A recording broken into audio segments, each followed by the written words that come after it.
couple hours at least. I mean, I had to fly here. No, and all I that, don't. you know. Well, I don't want to end. I have so many questions, but it's just the problem is we got off to it. We just cut to the chase right away, and the chase seems to be it's something that must be confronted because it's right there. That's it. That's the whole thing. And I've tried so hard to listen to these people that don't think that it's a problem and listen to these people that think that it's going to be a net positive for humanity and, oh, God's good, I feel better now. But it doesn't work. It doesn't resonate. I wish they were right. Every time I have a debate with someone like that, I'm like, please come up with better arguments. Prove me wrong. I don't want to be right on this one. I want you to show all the mistakes in my papers. I want you to show me how to control superintelligence and give us utopia, solve cancer, give us free stuff. That's great. Right.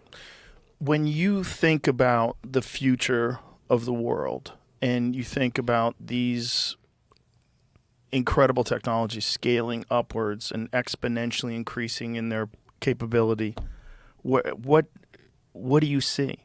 Like, what do you think is going to happen? So there are many reasons to think they may cancel us for whatever reasons. We started talking about some game theoretical reasons for it. If we are successful at controlling them, I can come up with some ways to provide sort of partial solution to the value alignment problem. It's very hard to value align 8 billion people, all the animals, everyone, because we disagree. We like many different things. So we have advanced virtual reality technology. We can technically give every person their own virtual universe where you decide what you want to be. You're a king, you're a slave, whatever it is you're into, and you can share with others, you can visit their universes. All we have to do is figure out how to control the substrate, the superintelligence running all those virtual universes. And if we manage to do that, at least part of the value alignment problem, which is super difficult, how do you get different preferences, multi-objective optimization, essentially? How do you get different objectives to all agree? But when you think about how it plays out, when like if you're alone at night and you're worried, what do you see? What do you see happening? So there are multiple levels of risk. Immediate is what we call ikigai risk, I risk. We lose meaning. You lost your job, you're no longer the best interviewer in the world. Like, what's left? What are you going to do? Maybe some people will find some other kind of artificial things to do, but for most people, their job is their definition, who they are, what makes a difference to them. For quite a few people, especially in professional circles. So losing that meaning will have terrible impact on society. We always talk about unconditional basic income. We never talk about unconditional basic meaning. What are you doing with your life if basic needs are provided for you? Next level is existential risk. The concern is it will kill everyone. But there is also suffering risks. For whatever reason, it's not even killing us. It's keeping us around forever, and we would rather be dead. It's so bad. What do you see when you think of that? It's hard to be specific about what it can do and what specific ways of torture it can come up with and why. Again, if we're looking at worst case scenarios, I found this set of papers about what happens when young children have epileptic seizures, really bad ones. And what sometimes helps is to remove half of your brain. Oh, Jesus. Just cut it out. And there are two types of surgeries for doing that. One is to remove it completely, and one is to kind of dissect connections leading to that half and leave it inside. So it's like solitary confinement with zero input-output forever. And there are equivalents for digital forms and things like that. And you worry that AI would do that to the human race? It is a possibility. Essentially neuter us. Well, loss of control is a part of it. But you can lose control and be quite happy. You can be like an animal in a very cool zoo, enjoying yourself, engaging in hedonistic pleasures, sex, food, whatever. You're not in control, but you're safe. So those are separate problems. And then there is, for whatever reason, I don't know if it's malevolent payload from some psychopaths. Again, that would assume that they could control AI. I don't think they will. But if they manage to do it, they can really put any type of payload into it. So think about all the doomsday cults, psychopaths, anyone providing their set of goals into the system. But aren't those human characteristics? I mean, those are characteristics that I think, if I had to guess, those exist because in the future there was some sort of a natural selection benefit to being a psychopath in the days of tribal warfare.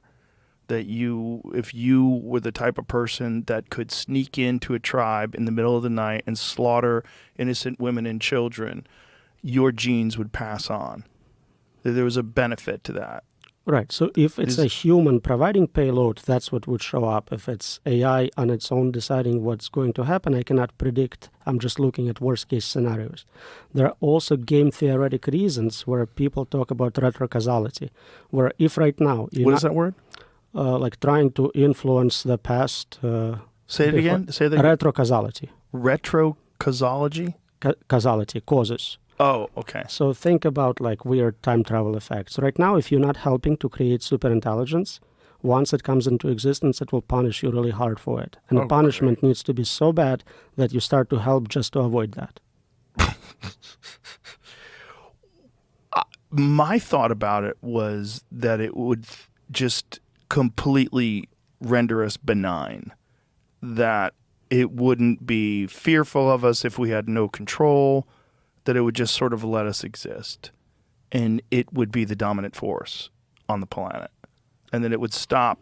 If human beings have no control over, all of the different things that we have control over now, like international politics, control over communication. If we have none of that anymore and we're reduced to a subsistence lifestyle, then we would be no threat.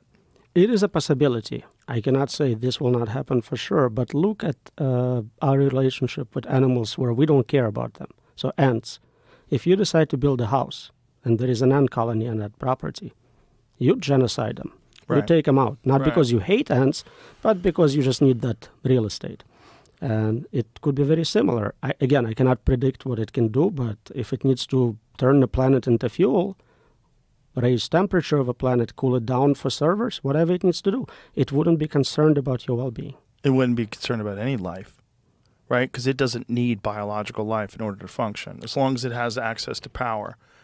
And assuming that it is far more intelligent than us, there's abundant power in the universe. There's abundant power. Just the ability to harness solar would be an infinite resource, and it would be completely free of being dependent upon any of the things that we utilize. And again, we're kind of thinking what we would use for power. Right. If it's smarter than us, if it does novel research in physics, it can come up with completely novel ways of harnessing energy, getting energy. So I have no idea what side effects that would have for climate. Right. Why would it care about biological life at all? We don't know how to program it to care about us. And even if we did, if it felt like that was an issue, it felt like that if that was a conflicting issue, it would just change its programming.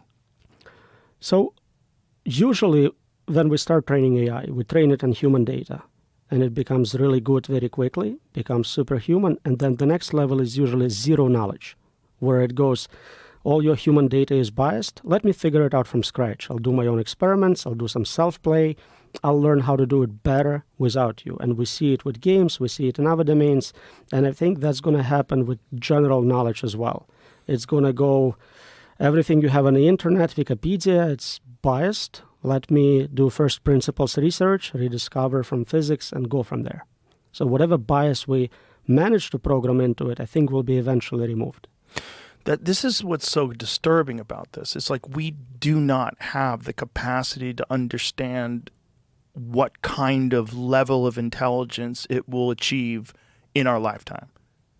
We don't have the capacity to understand like what it will be able to do within 20, 30 years.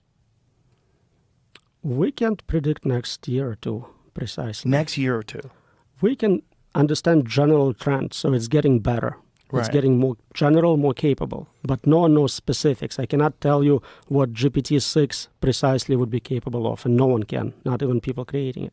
Well, you talked about this on Lex's podcast too, like the ability to have safety. You're like, sure, maybe GPT-5, maybe GPT-6, but when you scale out 100 years from now, ultimately it's impossible.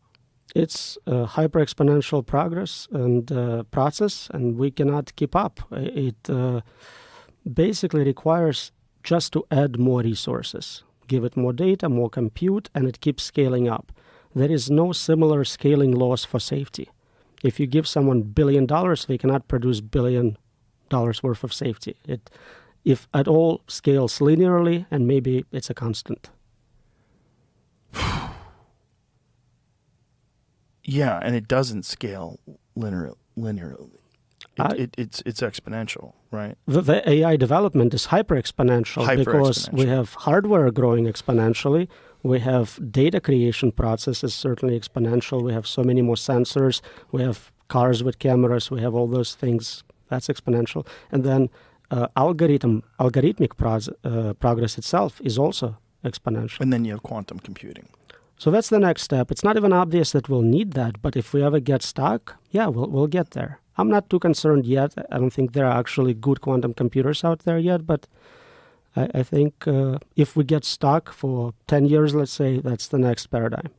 So what do you mean by you don't think there's good quantum computing out there? So we constantly see articles coming out saying we have a new quantum computer, it has that many qubits. Right. But that doesn't mean much because they use different architectures, different ways of measuring quality. To me, show me what you can do. So there is a threat from quantum computers in terms of breaking cryptography, factoring large integers. And if they were actually making progress, we would see with every article, now we can factor 256-bit number, 1024-bit number. In reality, I think the largest number we can factor is like 15, literally, not 15 to a power, like just 15. There is no progress in applying it to Shor's algorithm last time I checked. But when I've read all these articles about quantum computing and its ability to solve equations that would take conventional computing an infinite number of years, and it can do it in minutes. Those equations are about quantum states of a system. It's kind of like, what is it for you to taste ice cream?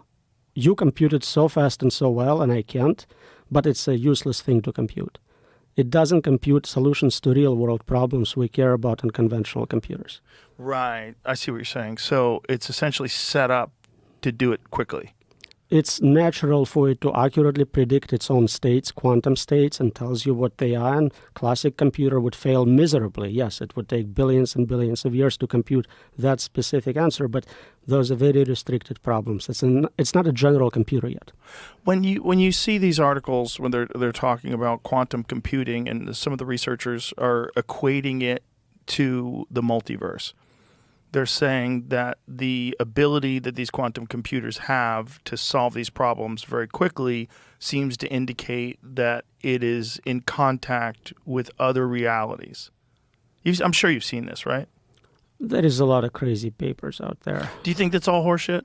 Can we test it? Can we verify it? I think most multiverse theories cannot be verified experimentally. They make a lot of sense. The idea about personal universes I told you about is basically a multiverse solution to value alignment. So it would make sense for previous civilizations to set it up exactly that way.